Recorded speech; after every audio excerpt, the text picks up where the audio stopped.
Retour à Dublin où se poursuit le 50e congrès eucharistique international avec la présence dans ce congrès à la Royal Dublin Society d'une délégation venue de Terre Sainte. Ils sont 33, évêques, prêtres et laïcs. Nous les avons rencontrés.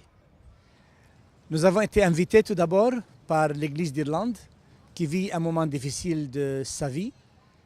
Et comme nous sentons beaucoup de solidarité avec nous de la part de toutes les églises du monde, nous avons dit nous-mêmes, nous devons aussi pratiquer la solidarité avec l'Église d'Irlande. Bon, il y a une similarité au fond entre l'Irlande et la Palestine.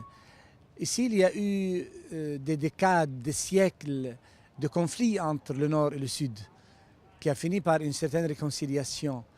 Nous pouvons nous apprendre de l'Irlande, qui a trouvé la paix entre Nord et Sud. D'une autre part, nous avons besoin nous-mêmes d'être catéchisés sur le sens profond de l'Eucharistie. Nous avons besoin de prier. Nous avons besoin de rencontrer l'Église universelle. Par ailleurs, la messe chez nous, comme en France, comme ailleurs, est le centre de la vie chrétienne. Nous sentons que sans une messe dominicale, il n'y a pas vraiment une vie paroissiale.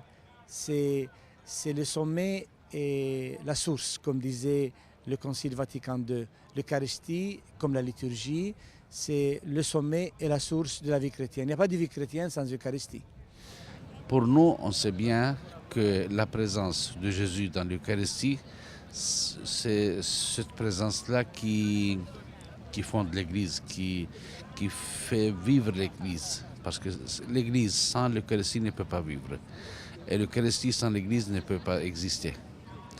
Donc pour nous, c'est important ce congrès eucharistique pour rappeler aux gens l'importance de l'Eucharistie dans notre vie, la présence de Jésus-Christ dans notre vie. Donc après ce congrès, il faut insister sur les adorations, et sur la célébration de l'Eucharistie, l'importance de l'Eucharistie dans notre vie et surtout l'adoration qu'on fait chaque semaine, qu'il faut la renouveler, et il faut insister sur cela pour qu'on puisse avoir la grâce de Dieu à travers la prière du Saint-Sacrement.